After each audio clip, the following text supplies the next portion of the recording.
sallallahu alaihi wa alihi wasallam. Sepaling mulia-mulia malam Allah kumpulkan kita di tempat ini. Allah sisihkan waktu kita untuk duduk di tempat ini dengan tujuan kita mengenang junjungan Nabi kita Muhammad. Satu Nabi yang sangat agung, satu Nabi yang kita harapkan uluran tangannya, satu Nabi yang kita harapkan pertolongannya, satu Nabi yang kita harapkan ketika kelak kita di hadapan Allah.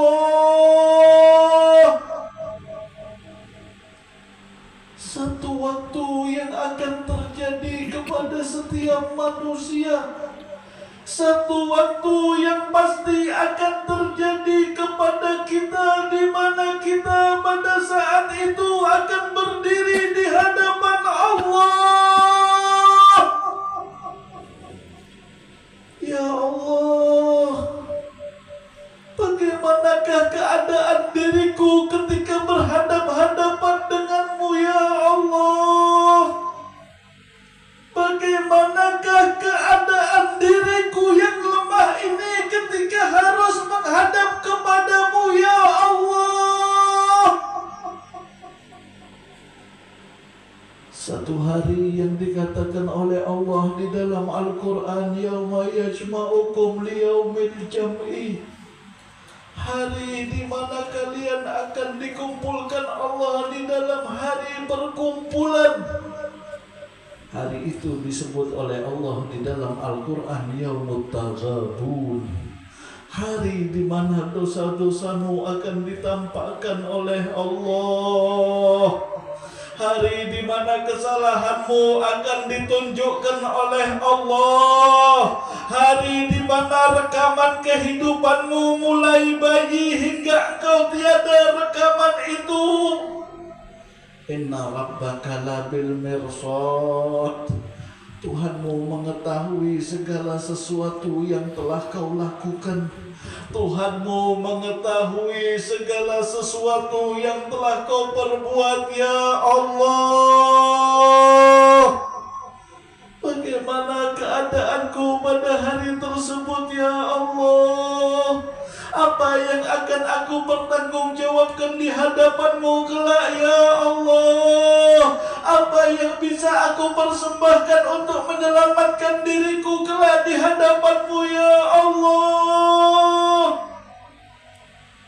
Bagaimana keadaan kita pada hari tersebut? Bagaimana keadaan kita dengan berdirinya kita pada hari tersebut? Hari yang dikatakan oleh Nabi kita Sayyiduna Muhammad, qad akhbatallahu ala syamsi fawqa ra'sik, Allah tekan itu matahari hingga jarak matahari dengan kepalamu tidak lebih daripada sejengkal. Ya Allah, bagaimana pada hari tersebut panasnya ya Allah? Bagaimana pada hari tersebut panasnya ini matahari yang kita tidak terjangkau akan jauhnya sudah merasakan panas. Bagaimana kalau hari itu matahari tidak lebih daripada sejengkal di atas kepala kita? Ya Allah, hari di mana manusia di dalam ayat yang lain Allah mengatakan yauma yafirul mar'u min akhihi, kalian akan menjumpai satu hari di mana di hari tersebut seorang saudara akan meninggalkan saudaranya. Wa sahibatihi wa bani, seorang sahabat tidak lagi memiliki ikatan sahabat, seorang suami tidak lagi kenal dan tahu dengan istrinya, seorang anak akan terpisah dengan orang tuanya. Likulli mri'in yawma idzin sa'nun yughni, pada hari tersebut setiap manusia memiliki perkara yang sangat besar di hadapan Allah. Pada hari tersebut setiap manusia memiliki pertanggungjawaban yang harus dipertanggungjawabkan di hadapan Allah. Ya Allah, apa yang hendak engkau katakan kepada Allah? Apa yang akan engkau banggakan di hadapan Allah? Apa yang hendak engkau tunjukkan kepada Allah? Apa yang hendak engkau sombongkan di hadapan Allah? Mereka yang di dunia merasa sebagai orang-orang yang hebat, mereka yang di dunia merasa sebagai orang-orang yang berharta, mereka yang di dunia merasa sebagai orang-orang yang kuat, mereka semua akan dikumpulkan oleh Allah. Kemudian ada satu suara yang menyeru kepada mereka dan mengatakan, Aina Jabbar? Mana yang kuat-kuatnya pada hari ini, kata Allah. Aina Jabbar? Mana yang dulunya di dunia merasa perkasa, kata Allah. Aina Qahhar? Mana yang merasa hebat? Mana yang merasa kaya? Mana yang merasa tidak butuh dengan Allah? Ana Malikil Muluk. Aku, kata Allah, adalah raja di antara semua raja. Hari di mana setiap manusia tidak memiliki penolong, maka majelis yang kita duduk di dalamnya pada malam hari ini dengan tujuan untuk memuliakan junjungan Nabi kita Sayyidina Muhammad sallallahu alaihi wasallam. Majelis inilah yang kelak akan menghadap kepada Allah dan mengatakan, Ya Allah, mereka orang-orang tersebut adalah orang yang merindukan kekasihmu Nabi Muhammad, hingga mereka duduk di dalam satu majelis untuk bersenandung memuji nabimu, kekasihmu. Maka dengan sebab itulah kita mendapatkan syafaat dari junjungan Nabi besar Muhammad sallallahu alaihi wasallam. Satu perkumpulan yang mulia, satu perkumpulan yang dikatakan oleh Al-Habib Ali bin Muhammad Al-Habsyi sebagai perkumpulan yang dengannya kita akan mendapatkan rahmat dari Allah Subhanahu wa taala. Maji kama majma'il maulid yujallil qurub. Tidak ada tempat yang paling mulia di dunia ini, kata Habib Ali, kecuali majelis-majelis maulid yang dapat melapangkan segala kesusahan kita. Zawakat taubatik yal ashi idza baltatub. Wahai kalian orang-orang yang telah banyak berbuat maksiat, wahai kalian orang-orang yang telah banyak melakukan dosa, wahai kalian orang-orang yang hidupnya telah melakukan sesuatu yang menjadikan Allah murka, saat inilah saatnya kalian untuk bertaubat.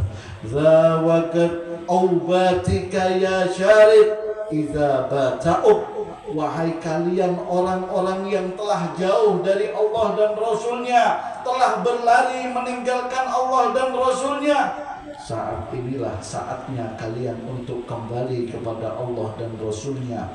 Zawagat, di waktu yang seperti ini, zajamak, di perkumpulan yang seperti ini, la syak, tidak diragukan lagi, tughfar bihi jami'udz dzunub. Allah Subhanahu wa taala akan memberikan ampunan kepada kita. Allah Subhanahu wa taala akan memberikan rahmat kepada kita. Allah Subhanahu wa taala akan memberikan pandangannya kepada kita, disebabkan kecintaan kita kepada junjungan Nabi besar Muhammad sallallahu alaihi wasallam. Diriwayatkan tentang seorang wanita yang bernama Nasibah Al-Ansariyah, seorang wanita yang dia baru saja masuk Islam, namanya Nasibah Al-Ansariyah. Umur 53 tahun Nabi berhijrah ke kota Madinah. Masuk ke kota Madinah, didapati sekelompok satu keluarga datang kepadanya dipimpin oleh seorang wanita, dan mereka berkata, Ya Rasulullah, adkhilna fi birahmatillah, masukkan kami dalam rahmatnya Allah subhanahu wa ta'ala. Maka ketika mereka berkata seperti itu, Rasulullah mengajarkan kepada mereka 2 kalimat syahadat. Mereka mengucapkan berikrar dengan 2 kalimat syahadat yang menandakan bahwa mereka telah menjadi pengikutnya Nabi Muhammad sallallahu alaihi wasallam. Setelah mengikuti Nabi Muhammad, bukan ikutan yang mudah, bukan ikutan yang gampang. Setelah mereka masuk Islam, tahun pertama mereka diuji dengan peperangan. Tahun kedua pun mereka diuji dengan peperangan. Tahun-tahun mereka masuk ke dalam agama Islam, mereka diuji oleh Allah dengan yang namanya peperangan. Maka ketika Rasul mengumandangkan akan satu peperangan yang bernama Perang Uhud, Rasul katakan kepada penduduk Madinah, wahai penduduk Madinah, kalian yang kaum laki-laki, belalah agamanya Allah subhanahu wa ta'ala. Ketika Nabi mengatakan belalah agamanya Allah subhanahu wa ta'ala, maka suami Nasibah ikut berperang bersama Nabi Muhammad.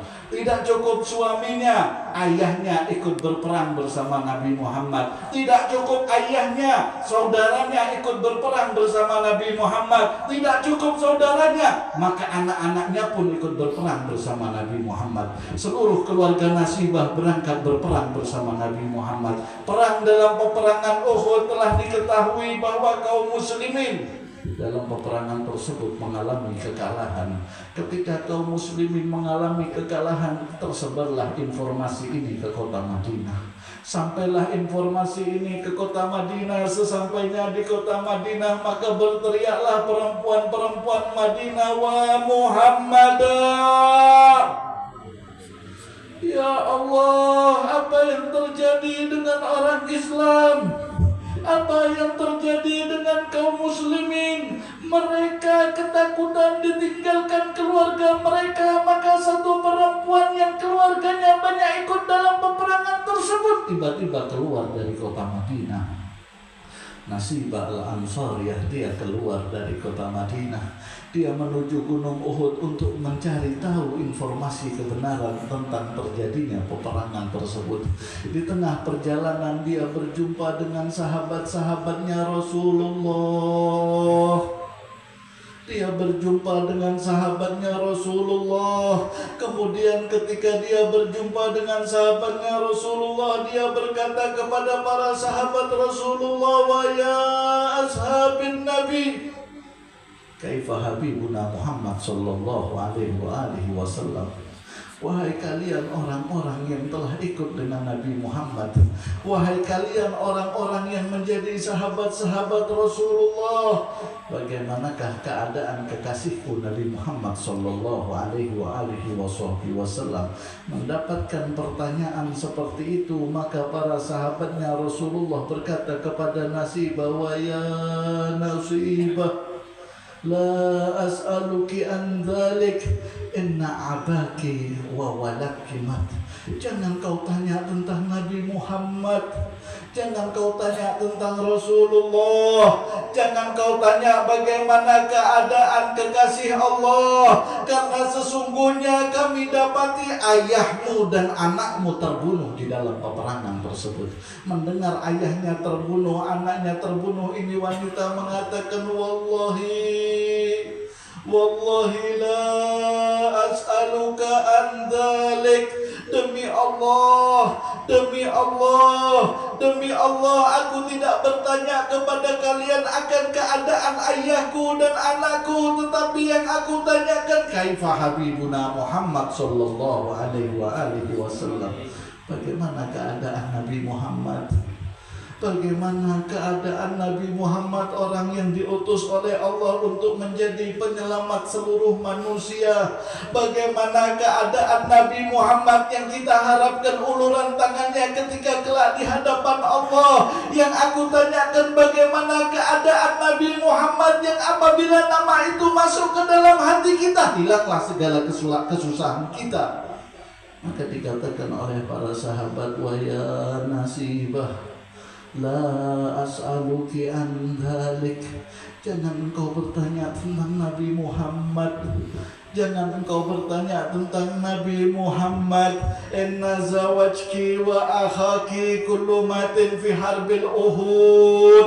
Tidak hanya ayahmu, tidak hanya anakmu, bahkan suamimu serta saudara-saudaramu semuanya terbunuh di dalam peperangan Uhud. Semuanya terbunuh di dalam peperangan Uhud. Mendapatkan jawaban yang seperti itu, maka Nasibah berkata, wallahi la as'alukum an dzalik. Sekali lagi aku katakan, aku tidak mau tahu urusan keluargaku, meskipun ayahku, anakku, saudaraku, suamiku, aku tidak tanya tentang itu semua. Bagaimana keadaan Nabi Muhammad sallallahu alaihi wasallam? Bagaimana keadaan Nabi Muhammad sallallahu alaihi wasallam? Yang lain aku tidak butuh, tetapi orang inilah kelak yang aku butuhkan di hadapan Allah Subhanahu wa taala. Kesungguhan yang keluar dari kecintaan yang ada di dalam hati seorang wanita yang telah kenal dengan Nabi Muhammad. Maka para sahabat mengatakan, sesungguhnya Nabi kita Sayyiduna Muhammad di dalam perkara menyebarkan agama ini, beliau dalam keadaan berdarah-darah, beliau dalam keadaan tertatih-tatih, beliau dalam keadaan terluka. Mendengar kekasihnya terluka, maka larilah ini wanita menuju Gunung Uhud. Sesampainya Gunung Uhud dipandangi wajah seorang nabi yang begitu kasih sayang, dalam keadaan berlumuran darah.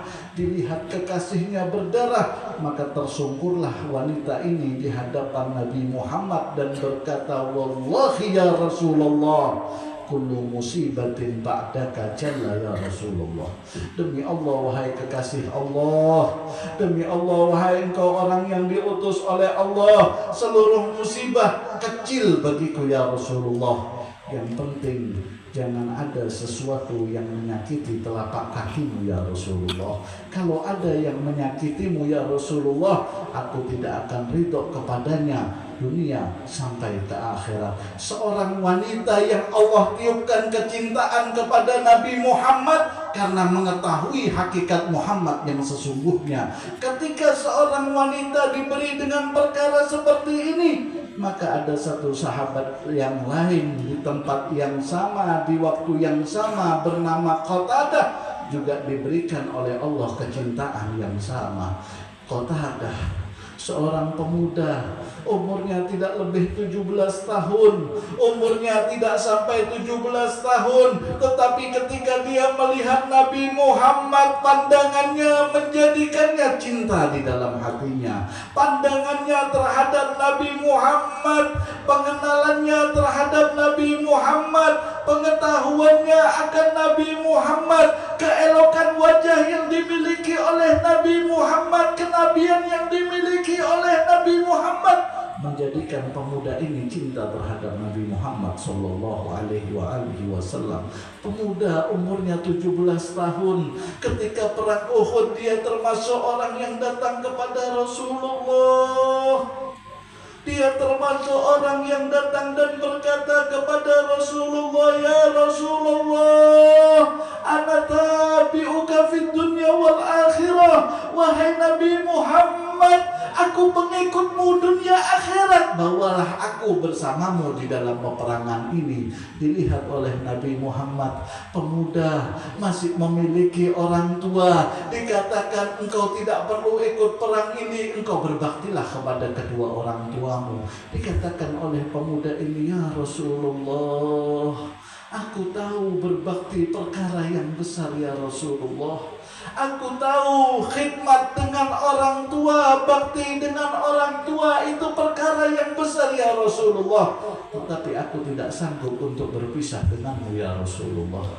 Maka oleh Nabi Muhammad diperintahkan ini pemuda untuk menjadi orang yang membagikan air bagi kaum muslimin yang berperang. Maka ikutlah dia di dalam peperangan Uhud. Ikutlah dia di dalam peperangan tersebut. Dengan cerita yang sama, kaum muslimin yang lalai, para pasukan pemanah yang melihat harta ditinggalkan ikut turun untuk mengambil harta tersebut.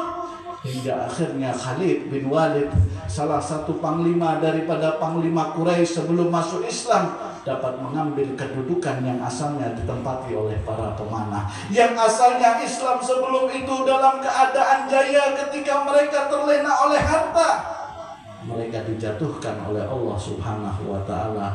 Maka mulailah bergelimpangan tentara-tentara muslimin disebabkan taktik daripada Khalid bin Walid. Melihat kaum muslimin dalam keadaan terjepit seperti itu, pemuda tadi yang bernama Qatadah bin Nu'man bin Muqarrin yang asalnya membagi air, dia mengatakan kalau seperti ini musuh bisa mendatangi Nabi Muhammad. Kalau seperti ini musuh bisa datang dan menyakiti Nabi Muhammad, maka diangkatlah air tempat dia membawanya, ditaruh air tersebut, kemudian dia mengambil tombak yang terjatuh. Dia ikut menyerang daripada tentara-tentara musuh. Dia muda, dia kuat, dia termasuk orang yang lihai di dalam menggunakan tongkat. Dia mampu memporak-porandakan tentara musuh-musuh yang melihat pemuda yang begitu gagah dan kuat mampu memporak-porandakannya, mencari celah bagaimana untuk menjatuhkannya. Maka salah seorang daripada tentara-tentara musuh mendekati Qatadah pelan-pelan, mendekati Qatadah perlahan demi perlahan, hingga ketika jaraknya telah sampai dengan jarak yang dekat untuk melukai Qatadah, diambillah batu oleh tentara musuh dengan batu yang besar. Diambillah batu dengan batu yang besar hingga ketika Qatadah bersemangat untuk menyerang tentara musuh, dia lalai bahwa di sebelah kanannya ada musuh yang mengintainya. Maka musuh tersebut mengangkat batu itu. Ketika Qatadah hendak memukul salah satu tentara musuh, musuh itu lebih dahulu melemparkan batunya hingga batu itu mengenai pelipis matanya yang mengakibatkan mata itu terlepas dari tempatnya. Dilempar oleh batu oleh tentara musuh, mata ini terlepas. Ketika mata ini terlepas, maka pingsanlah Qatadah karena banyaknya keluar darah dari lubang matanya. Selesai peperangan terjadi, Rasulullah menghitung berapa kerugian dan tentaranya yang telah tiada. Tiba-tiba bangunlah seorang pemuda yang tidak memiliki mata. Dia mengambil matanya yang terjatuh, kemudian matanya ini dibawa ke hadapan Rasulullah. Dia membawa matanya ini ke hadapan Rasulullah dan berkata, "Ya Rasulullah, aini ya Rasulullah." Rasulullah, ini mataku ya Rasulullah. Ini mataku ya Rasulullah. Dilihat oleh Rasulullah, Qatadah, orang yang membagikan air al-wifadah, orang yang al-suqiyah, orang yang membagikan air untuk tentara, matanya telah hilang satu. Dikatakan oleh Rasulullah, "Wahai Qatadah, kalau engkau sabar dengan keadaanmu tidak bermata, fa'alaikal jannah, Allah jaminkan untukmu surga. Sabarlah engkau dengan banyaknya keluar darah, dan kalau engkau mati, surga menunggumu." Mendengar dijamin dengan surga oleh Rasulullah, mendengar dijamin dengan surga oleh Rasulullah, Qatadah berkata, "Wallahi ya Rasulullah, annal jannata jazal jamil." Surga itu balasan yang baik, surga itu balasan yang indah. Ma'ainun ra'at, tidak ada mata di dunia yang pernah melihat indahnya surga. Wa ma'udhunun sami'at, keindahannya meskipun dilukiskan di dalam kitab suci, keindahan itu hanya sebagai penghibur bagi telinga, tetapi keindahan sesungguhnya tidak pernah didengar oleh telinga manapun. Wa ma khatara ala qalbin bashar, bahkan bayangan manusia, hayalan manusia atau sesuatu yang melintas di pikiran maupun hatinya tidak dapat menggambarkan surga. Aku tahu surga itu indah ya Rasulullah, tetapi aku ingin engkau mengembalikan mata ini ke tempatnya ya Rasulullah. Aku ingin engkau mengembalikan ini mata ke tempatnya ya Rasulullah, karena aku dengan keadaan mataku yang bisa melihat, aku dapat memandang wajahmu, dan memandang wajahmu di dunia itu lebih baik daripada surga dan isinya ya Rasulullah. Mampu melihat wajahmu di dunia ini lebih baik daripada surga dan isinya ya Rasulullah. Kecintaan terhadap orang-orang yang memiliki kecintaan terhadap Nabi Muhammad sallallahu alaihi wasallam. Diadakan maulid seperti ini tujuannya apa? Supaya kita bisa mengarahkan hati kita untuk cinta kepada Nabi Muhammad. Diadakan maulid seperti ini tujuannya supaya kita bisa mengarahkan diri kita untuk mengikuti Nabi Muhammad, supaya kita tahu dengan apa yang dibawa oleh Nabi Muhammad, supaya kita tahu apa yang ditinggalkan oleh Nabi Muhammad. Karena siapa orang yang berjalan di atas jalannya Nabi Muhammad, dia akan sampai kepada Nabi Muhammad. Orang yang mengikuti Nabi Muhammad, dia akan dicintai oleh Allah karena keikutannya dengan Nabi Muhammad. Diadakan majelis seperti ini, diadakan maulid seperti ini. Al-Habib Muhammad bin Idrus Al-Habsyi pertama kali membuka daripada Maulidil Habsyi di kota Malang, di kota Pemalang, di kota Tegal. Tujuannya supaya umat berkumpul dan dia bisa menyampaikan daripada nasihat-nasihat yang sumbernya berasal dari Nabi Muhammad sallallahu alaihi wasallam. Kita umat muslim di sini dituntut oleh Nabi Muhammad untuk mengikuti jalannya, untuk mengetahui ilmu yang ditinggalkan oleh Nabi Muhammad. Ilmu sesuatu yang dengannya umat akan terbimbing, umat akan mendapatkan petunjuk, umat akan mendapatkan keselamatan. Ilmu inilah yang dengan diadakannya majelis maulid, ilmu inilah yang disampaikan supaya mereka mengerti bagaimana caranya sholat, bagaimana caranya berwudu, bagaimana caranya mereka melakukan kehidupan dengan sesuai syariat Nabi Muhammad. Jangan pernah menganggap peninggalan Nabi Muhammad sebagai perkara yang remeh. Jangan pernah menganggap peninggalan Nabi Muhammad sebagai perkara yang remeh. Untung Allah kirim para ulama di tempat ini. Untung Allah kirimkan orang-orang yang mengerti ilmu di tempat ini. Berapa banyak di luar sana orang-orang yang mereka muslim tetapi tidak memiliki ilmu tentang pengetahuan agamanya sendiri. Berapa banyak di luar sana orang-orang yang mereka itu muslim tetapi pelajaran tentang agamanya sendiri mereka tidak mengetahui. Ilmu ditinggalkan oleh Nabi Muhammad supaya kita dapat berjalan di atas ilmu tersebut. Bagaimana sholatmu? Apakah engkau mengetahui rukun-rukunnya? Apakah engkau mengetahui apa yang membatalkannya? Apakah engkau mengetahui segala perkara yang menjadi sunnah-sunnahnya? Bagaimana syarat sahnya dan yang lainnya? Inilah ilmu yang diwariskan oleh Nabi Muhammad, tergantung kita mau mengambilnya atau tidak. Jangan dianggap remeh. Ini perkara ilmu, bukan perkara yang kecil. Apalagi kita menjalani kehidupan ini kalau tidak memiliki ilmu Nabi Muhammad. Dengan dasar apa kita akan berjalan? Kalau kita hidup di dunia ini tanpa memiliki dasar ilmu yang diturunkan oleh Nabi Muhammad, dasar apa yang kita jadikan petunjuk, pedoman untuk menjalani kehidupan ini? Semua ilmu Allah turunkan kepada Nabi Muhammad. Semua ilmu Allah sampaikan kepada Nabi Muhammad. Allah ajarkan kepada Nabi ajarkan kepada para sahabat dan pengikutnya. Hingga dengan ilmu tersebut mereka menjadi orang-orang yang tercerahkan dan mendapatkan petunjuk. Kita orang-orang yang berada di bawahnya pun dituntut untuk mendapatkan ilmu tersebut. Bagaimana urusanmu dengan ilmunya Nabi Muhammad? Bagaimana urusanmu dengan perkara yang dibawa oleh Nabi Muhammad? Bagaimana jika engkau bertemu dengan Nabi Muhammad, kemudian Nabi Muhammad berkata, berapa banyak ilmu yang aku miliki yang telah kalian ambil?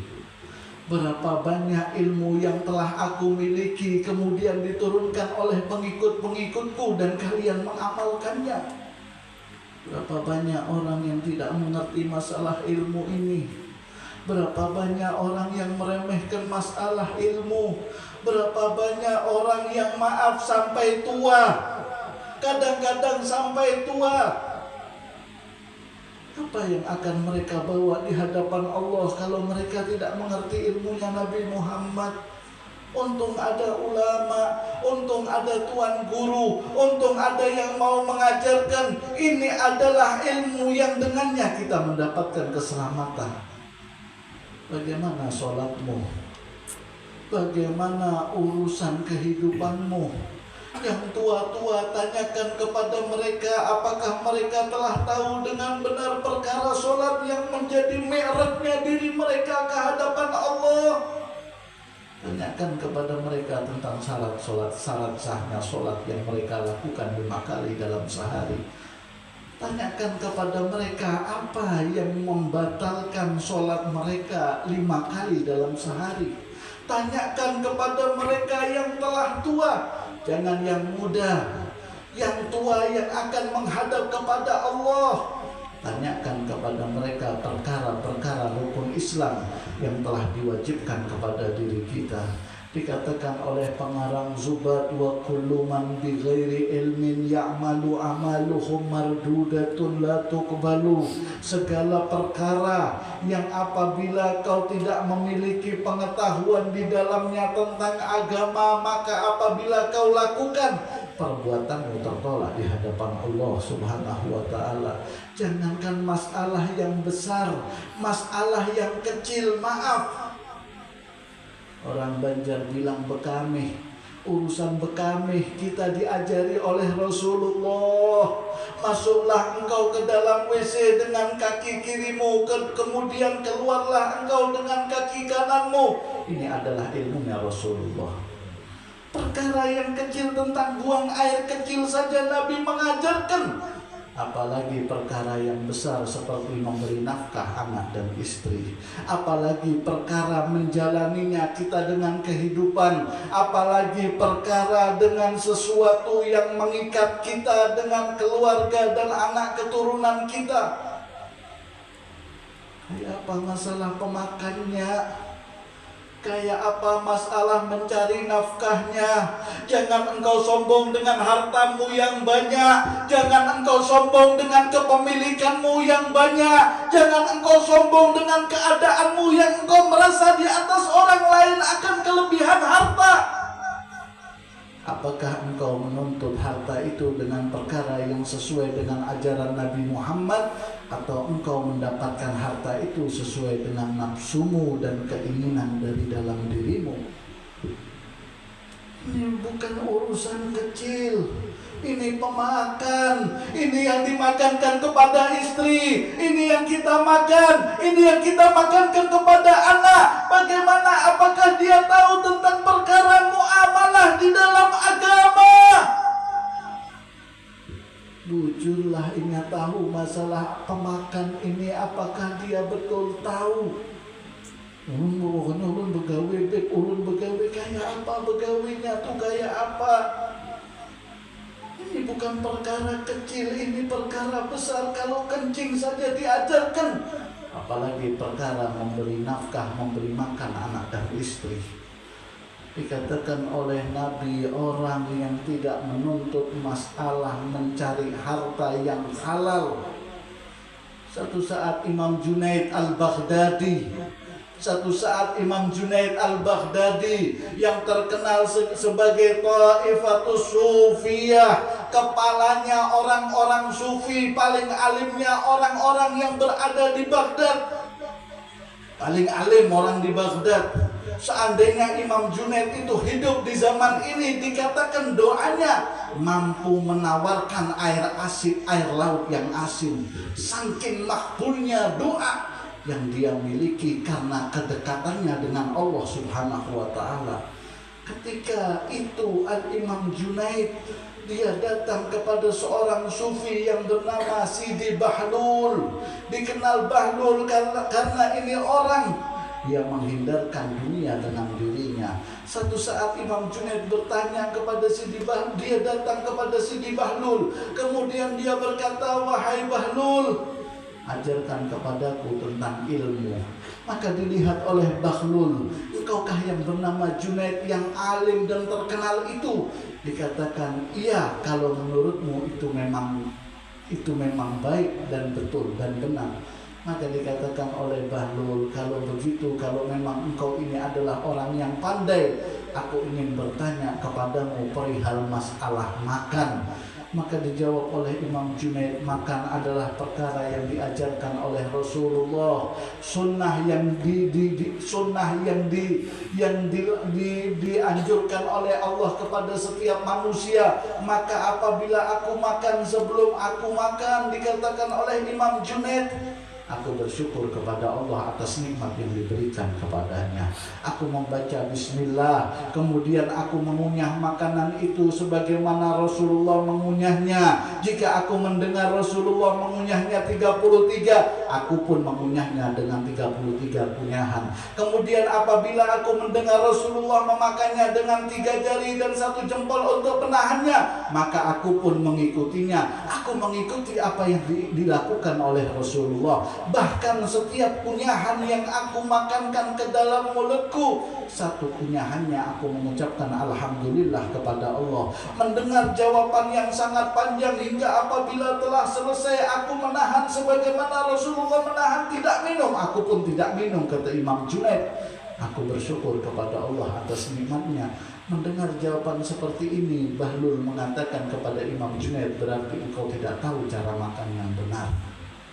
Berarti engkau tidak tahu cara makan yang benar. Mendapat jawaban seperti itu, terkejutlah Imam Junaid. Maka dia berkata, bagaimana cara makan yang benar?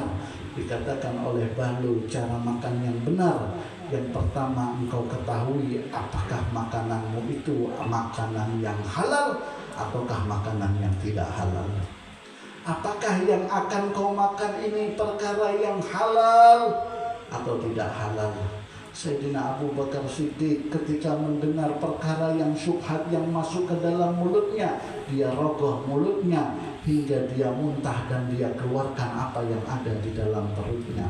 Ilmu yang Allah turunkan kepada Nabi Muhammad mengajarkan kepada kita bagaimana cara kita berusaha. Diadakan para ulama, diadakan guru-guru agama di tempat ini, bukan untuk tasmiyah, bukan untuk sekedar doa selamat, tetapi tujuannya adalah agar engkau datang kepadanya dan bertanya perkara ilmu yang bersangkutan dengan kehidupan yang kau jalani.